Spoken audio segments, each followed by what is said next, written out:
Hoje iremos começar mais uma aula do nosso curso de Teologia do Centro de Formação Apostólica, que tem como fundador e idealizador o pastor Sérgio Lourenço do Ministério em Defesa da Fé Apostólica. Eu sou a professora Maria. Nesta 10ª aula vamos abordar o seguinte tema: os atributos de Deus. Sendo Deus um ser infinito, é impossível que qualquer criatura o conheça exatamente como ele é. No entanto, ele bondosamente revelou-se mediante linguagem compreensível a nós. São as Escrituras essa revelação.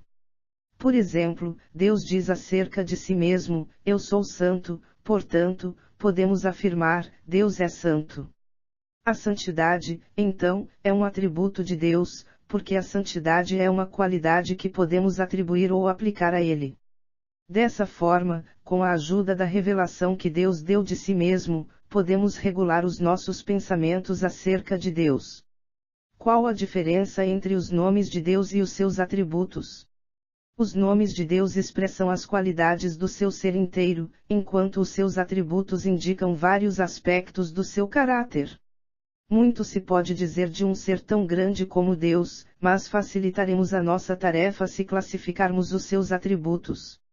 Compreender a Deus em sua plenitude seria tão difícil como encerrar o Oceano Atlântico numa xícara, mas ele se tem revelado a si mesmo o suficiente para esgotar a nossa capacidade.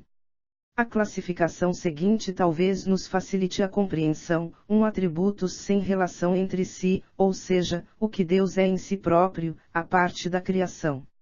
Estes respondem à pergunta: quais são as qualidades que caracterizavam a Deus antes que alguma coisa existisse?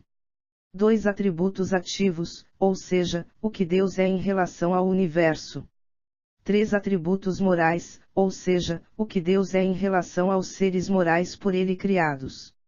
1 atributos não relacionados, a natureza íntima de Deus. A espiritualidade. Deus é espírito.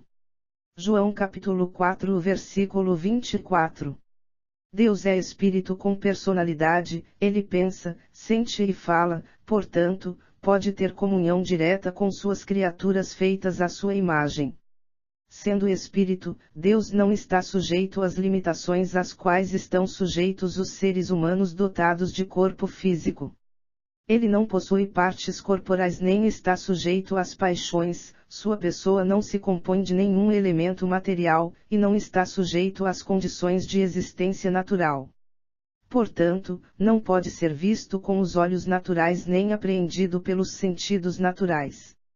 Isto não implica que Deus leve uma existência sombria e irreal, pois Jesus se referiu à forma de Deus. João capítulo 5 versículo 37. Deus é uma pessoa real, mas de natureza tão infinita que não se pode apreendê-lo plenamente pelo conhecimento humano, nem tampouco satisfatoriamente descrevê-lo em linguagem humana. Ninguém jamais viu a Deus, declara o apóstolo João, João capítulo 1 versículo 18, Êxodo capítulo 33 versículo 20, no entanto, em Êxodo capítulo 24 versículos 9 e 10 lemos que Moisés, e certos anciãos, viram a Deus. Nisto não há contradição, João quer dizer que nenhum homem jamais viu a Deus como ele é. Mas sabemos que o Espírito pode manifestar-se em forma corpórea, Mateus capítulo 3 versículo 16, portanto, Deus pode manifestar-se de uma maneira perceptível ao homem. Deus também descreve a sua personalidade infinita em linguagem compreensível às mentes finitas, portanto, a Bíblia fala de Deus como ser que tem mãos, braços, olhos e ouvidos, e descreve-o como vendo, sentindo, ouvindo, arrependendo-se, etc. Mas Deus também é insondável e inescrutável. Porventura, chegarás à perfeição do Todo-Poderoso. João capítulo 11 versículo 7, e nossa resposta só pode ser: não temos com que tirar, e o poço é fundo, João capítulo 4 versículo 11, usando a expressão da mulher samaritana. Deus é infinito, isto é, não está sujeito às limitações naturais e humanas. A sua infinitude é vista de 2 maneiras: em relação ao espaço. Deus caracteriza-se pela imensidade, 1 Reis capítulo 8 versículo 27, isto é, a natureza da divindade está presente de modo igual em todo o espaço infinito e em todas as suas partes. Nenhuma parte existente está separada da sua presença ou de sua energia, e nenhum ponto do espaço escapa à sua influência. Seu centro está em toda parte e sua circunferência em parte nenhuma. Mas, ao mesmo tempo, não devemos esquecer que existe um lugar especial onde sua presença e glória são reveladas de uma maneira extraordinária, esse lugar é o céu. 2. Em relação ao tempo, Deus é eterno. Êxodo capítulo 15 versículo 18, Deuteronômio capítulo 33 versículo 27, Neemias capítulo 5 versículo 5, Salmos capítulo 90 versículo 2, Jeremias capítulo 10 versículo 10, Apocalipse capítulo 4 versículo 8 ao 10. Ele existe desde a eternidade e existirá por toda a eternidade. O passado, o presente e o futuro são todos como o presente à sua compreensão. Sendo eterno, ele é imutável, o mesmo ontem, hoje, e eternamente. Esta é para o crente uma verdade confortadora, podendo assim descansar na confiança de que o Deus da antiguidade é uma morada, e por baixo estão os braços eternos. Deuteronômio capítulo 33 versículo 27. Unidade. Deus é o único Deus. Êxodo capítulo 20 versículo 3, Deuteronômio capítulo 4 versículo 35 ao 39, Deuteronômio capítulo 6 versículo 4, 1 Samuel capítulo 2 versículo 2, 2 Samuel capítulo 7 versículo 22, 1 Reis capítulo 8 versículo 60, 2 Reis capítulo 19 versículo 15, Neemias capítulo 9 versículo 6, Isaías capítulo 44 versículo 6 ao 8, 1 Timóteo capítulo 1 versículo 17. Ouve, Israel, o Senhor nosso Deus é o único Senhor. Era esse um dos fundamentos da religião do Antigo Testamento, sendo também essa a mensagem especial a um mundo que adorava a muitos deuses falsos. Haverá contradição entre este ensino da unidade de Deus e o ensino da Trindade do Novo Testamento. É necessário distinguir entre duas qualidades de unidade, unidade absoluta e unidade composta. A expressão um homem traz a ideia de unidade absoluta, porque se refere a uma só pessoa. Mas quando lemos que homem e mulher serão uma só carne, Gênesis capítulo 2 versículo 24, essa é uma unidade composta, visto que se refere à união de duas pessoas. Vide também Esdras capítulo 3 versículo 1, Ezequiel capítulo 37 versículo 17, estas referências bíblicas empregam a mesma palavra para significar um só, echad na língua hebraica, como se usa em Deuteronômio capítulo 6 versículo 4.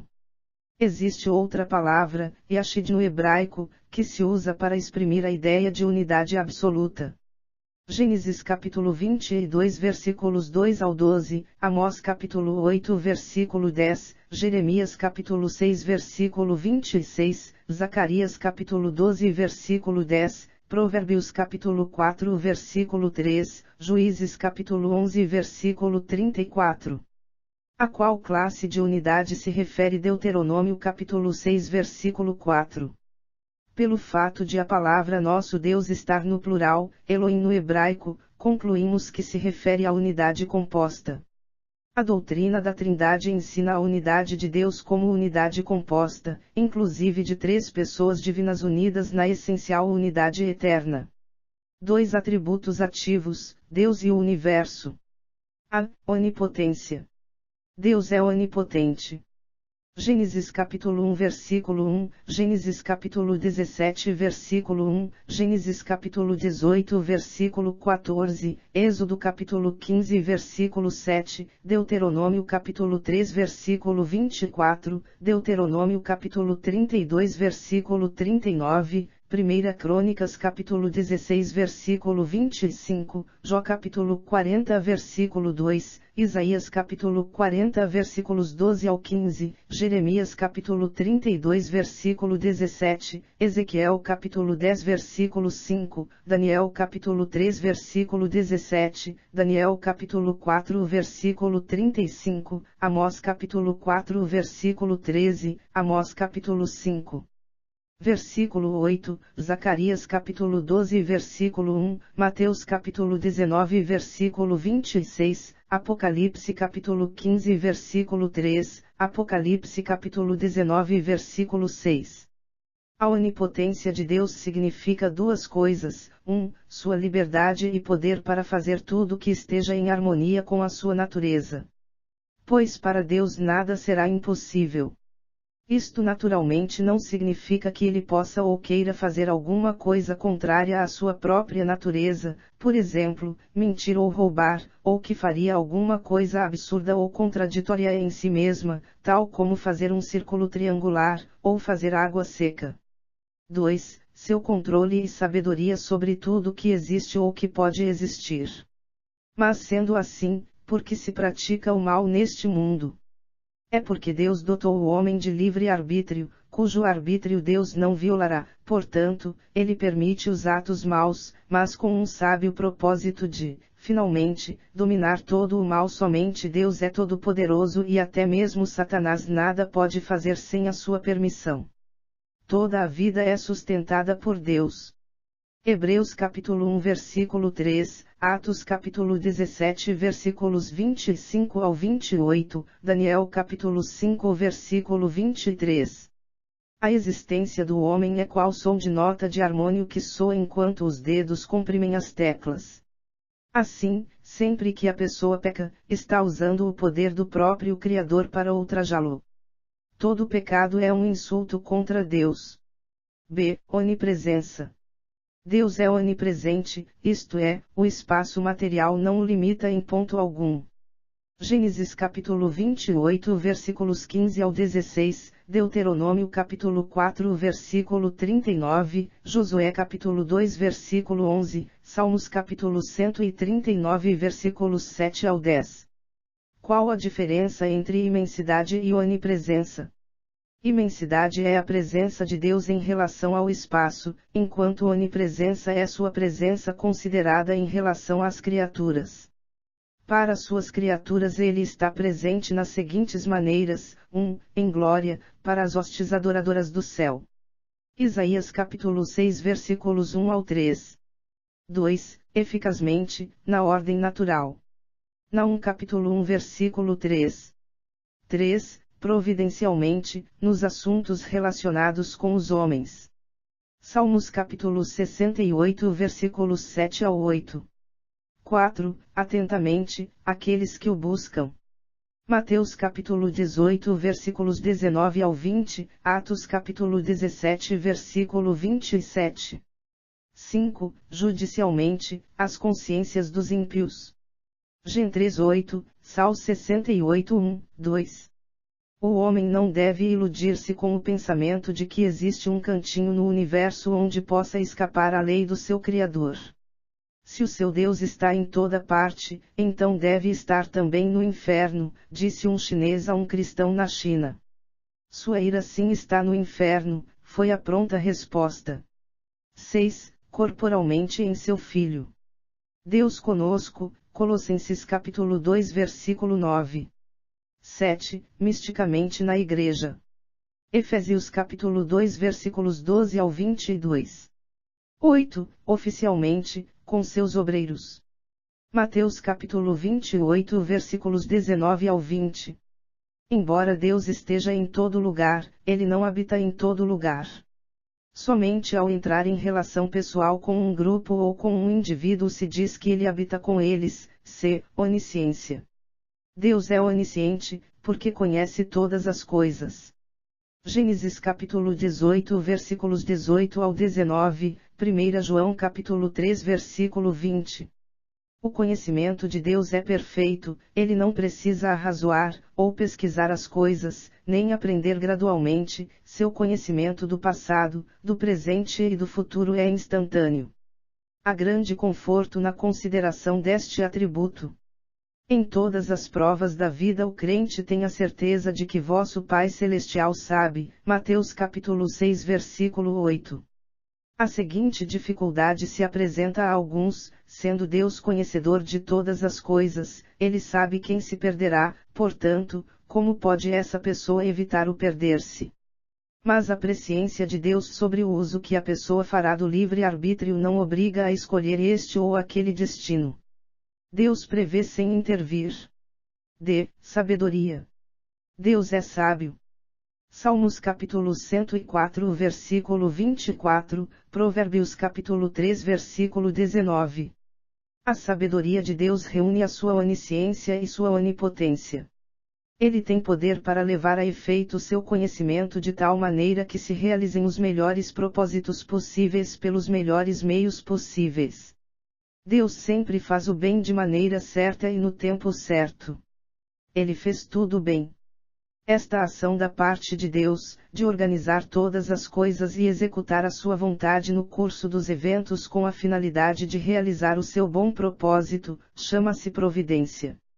A divina providência geral relaciona-se com o universo como um todo, sua providência particular relaciona-se com os detalhes da vida do homem. E, soberania. Deus é soberano, isto é, ele tem o direito absoluto de governar suas criaturas e delas dispor como lhe apraz. Daniel capítulo 4 versículo 35, Mateus capítulo 20 versículo 15, Romanos capítulo 9 versículo 21.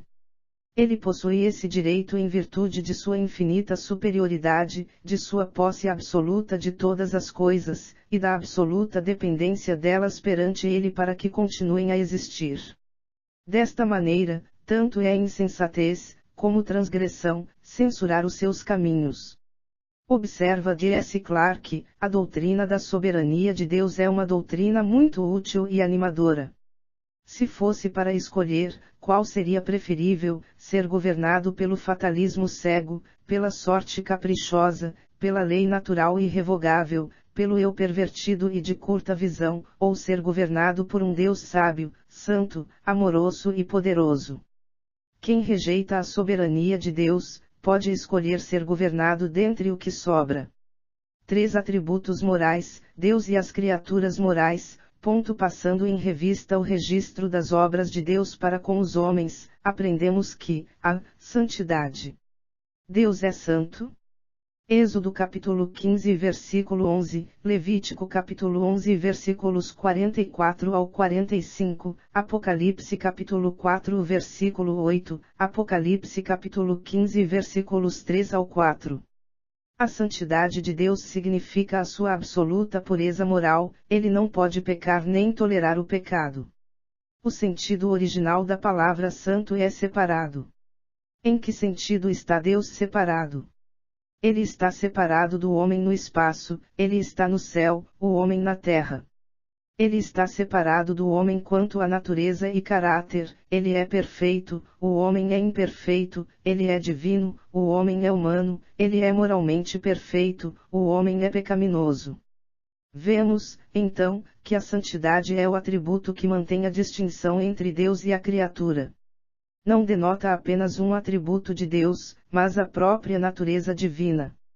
Portanto, quando Deus se revela a si mesmo de modo a impressionar o homem com a sua divindade, disse que ele se santificou, Ezequiel capítulo 36 versículo 23, Ezequiel capítulo 38 versículo 23, isto é, revelar-se a si mesmo como o santo. Quando os serafins descrevem o resplendor divino que emana daquele que está sentado sobre o trono, exclamam, Santo, Santo, Santo é o Senhor dos Exércitos, Isaías capítulo 6 versículo 3. Disse que os homens santificam a Deus quando o honram e o reverenciam como divino. Números capítulo 20 versículo 12, Levítico 10 versículo 3, Isaías 8 versículo 13. Quando o desonram, pela violação de seus mandamentos, se diz que profanam seu nome, que é o contrário de santificar seu nome. Mateus capítulo 6 versículo 9. Somente Deus é santo em si mesmo. Descrevem-se desta maneira o povo, os edifícios, e objetos santos porque Deus os fez santos e os tem santificado.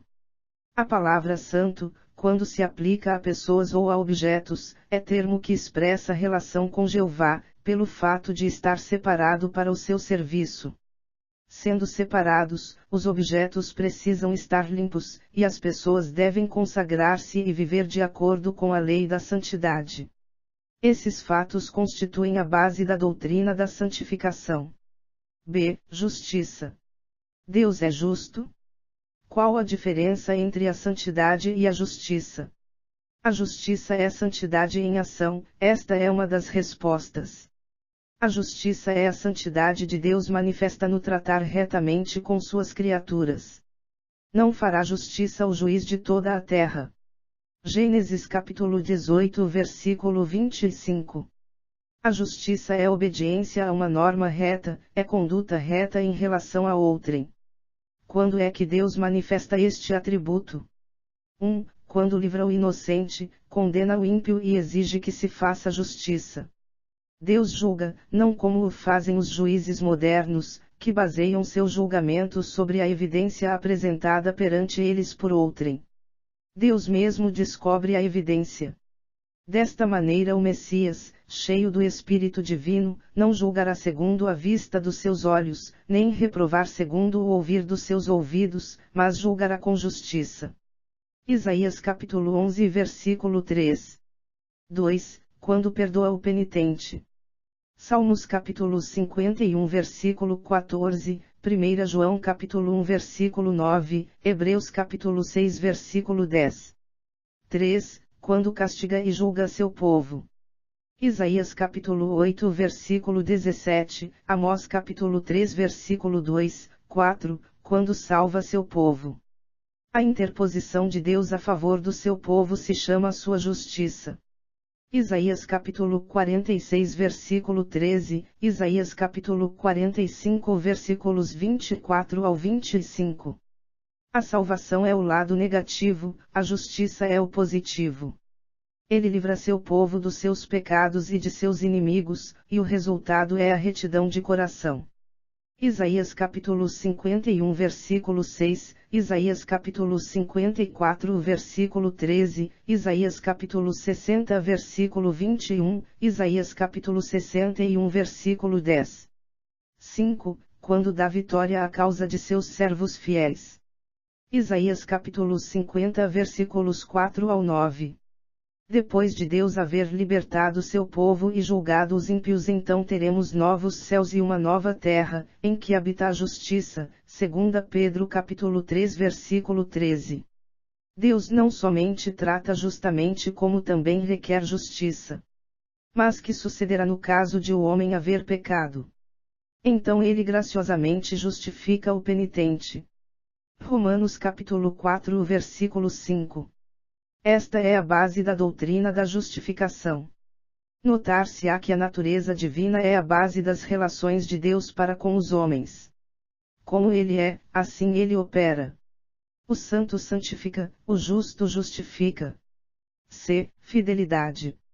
Deus é fiel. Ele é absolutamente digno de confiança, as suas palavras não falharão.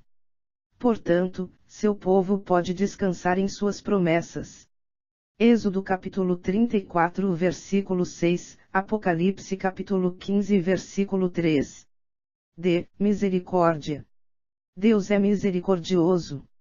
A misericórdia de Deus é a divina bondade em ação com respeito às misérias de suas criaturas, bondade que se comove a favor deles, provendo o seu alívio, e, no caso de pecadores impenitentes, demonstrando paciência longânima, Odes. Tito capítulo 3 versículo 5, Lamentações capítulo 3 versículo 22, Daniel capítulo 9 versículo 9. Uma das mais belas descrições da misericórdia de Deus encontra-se no Salmo capítulo 103 versículos 8 ao 18. o conhecimento de sua misericórdia tomasse a base da esperança, Salmos capítulo 130 versículo 7, como também da confiança, Salmos capítulo 52 versículo 8. A misericórdia de Deus manifestou-se de maneira eloquente ao enviar Cristo ao mundo. Lucas capítulo 1 versículo 78. E, amor. Deus é amor. O amor é o atributo de Deus em razão do qual ele deseja relação pessoal com aqueles que possuem a sua imagem e, muito especialmente, com aqueles que foram santificados em caráter, feitos semelhantes a ele.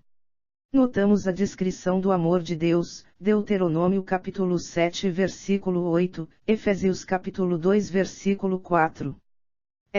Bondade. Deus é bom. A bondade de Deus é o atributo em razão do qual ele concede vida e outras bênçãos às suas criaturas. Salmos capítulo 25 versículo 8, Naum capítulo 1 versículo 7, Salmos capítulo 145 versículo 9. Escreve o Dr. Howard Agnell Johnson: há alguns anos fui convidado para almoçar em certa casa. O dono da casa me pediu que orasse. Depois de pedir a bênção e expressar a nossa gratidão pelos dons de Deus, ele disse com certa franqueza: realmente não vejo razão para isto, pois eu mesmo provi esta refeição. Em resposta perguntamos: o Senhor nunca pensou que se falhassem a sementeira e a colheita uma só vez em toda a terra, a metade do povo morreria antes da próxima colheita? E não pensou também que se falhassem a sementeira e a colheita em 2 anos sucessivos em todo o planeta, todos os homens morreriam antes da seguinte colheita? Evidentemente assombrado, ele admitiu que nunca pensara em tal possibilidade. Então sugerimos estar muito equivocado em dizer que fora ele quem fornecerá aquela refeição para nós. Ele devia a Deus a sua própria vida e as forças para ganhar o dinheiro. Deus havia posto vida no grão e no animal que usávamos como alimento, coisa que ele nunca poderia fazer. Lembramos-lhe que ele havia sido um cooperador com Deus, participando das leis divinas para suprir as nossas necessidades. Então perguntamos: se alguém lhe desse alguma coisa, o Senhor não diria obrigado? E se fossem repetidas as dádivas 2 ou 3 vezes ao dia, o Senhor não diria obrigado cada vez? Com isso ele prontamente concordou. Então o Senhor entende por que dizemos obrigado a Deus cada vez que recebemos suas bênçãos. A isto ele exclamou: isto não é mais do que boa educação, sem falar em ser inteligentemente agradecido. Para certas pessoas a existência do mal e do sofrimento apresenta um obstáculo à crença na bondade de Deus. Porque um Deus de amor criou um mundo cheio de sofrimento, perguntam alguns. As considerações seguintes poderão esclarecer o problema. 1. Deus não é responsável pelo mal. Se um trabalhador descuidado jogar areia numa máquina delicada, deve-se responsabilizar o fabricante. Deus fez tudo bom, mas o homem danificou a sua obra. Praticamente todo o sofrimento que há no mundo é consequência da desobediência deliberada do homem. 2. Sendo Deus todo-poderoso, o mal existe por sua permissão. Nem sempre podemos compreender por que ele permite o mal, pois os seus caminhos são inescrutáveis. Ao extremamente curioso ele diria: que tens tu com isso? Segue-me tu. No entanto, podemos compreender parte dos seus caminhos, o suficiente para saber que ele não erra. Assim escreveu Stevenson, notável autor: se eu, através do buraquinho de guarita, puder enxergar com os meus olhos míopes minúscula fração do universo, e ainda receber no meu próprio destino algumas evidências de um plano e algumas evidências de uma bondade dominante, seria eu, então, tão insensato a ponto de queixar-me de não poder entender tudo? Não deveria eu sentir surpresa infinita e grata, pelo fato de, em um empreendimento ao vasto, poder eu entender algo, por pouco que seja, e fazer com que este pouco inspire minha fé? 3. Deus é tão grande que pode fazer o mal cooperar para o bem. Recordemos como dominou a maldade dos irmãos de José, e de Faraó, e de Herodes, e daqueles que rejeitaram e crucificaram a Cristo. Acertadamente disse um erudito da antiguidade, Deus Todo-Poderoso não permitiria, de maneira alguma, a existência do mal na sua obra se não fosse tão onipotente e tão bom que até mesmo do mal ele pudesse operar o bem. Muitos cristãos já saíram dos fogos do sofrimento com o caráter purificado e a fé fortalecida. O sofrimento os tem impelido ao seio de Deus. O sofrimento foi a moeda que comprou o caráter provado no fogo. 4. Deus formou o universo segundo leis naturais, e estas leis implicam a possibilidade de acidentes. Por exemplo, se a pessoa descuidada ou deliberadamente se deixar cair em um precipício, essa pessoa sofrerá as consequências de ter violado a lei da gravidade. Mas, ao mesmo tempo, estamos satisfeitos com estas leis, pois de outra forma o mundo estaria num estado de confusão. 5. É bom lembrar sempre que tal não é o estado perfeito das coisas. Deus tem em reserva outra vida e uma época futura em que mostrará a razão de todos os seus tratados e ações. Visto que ele opera segundo a hora oficial celestial, às vezes pensamos que ele esteja tardando, mas bem depressa fará justiça a seus escolhidos. Lucas capítulo 18 versículos 7 e 8. Não se deve julgar a Deus enquanto não descer a cortina sobre a última cena do grande drama dos séculos. Então veremos que ele tudo fez bem. Esperamos que Deus, através do Espírito Santo, abra sua mente e te capacite para entender e praticar estes ensinamentos. Até nossa próxima aula.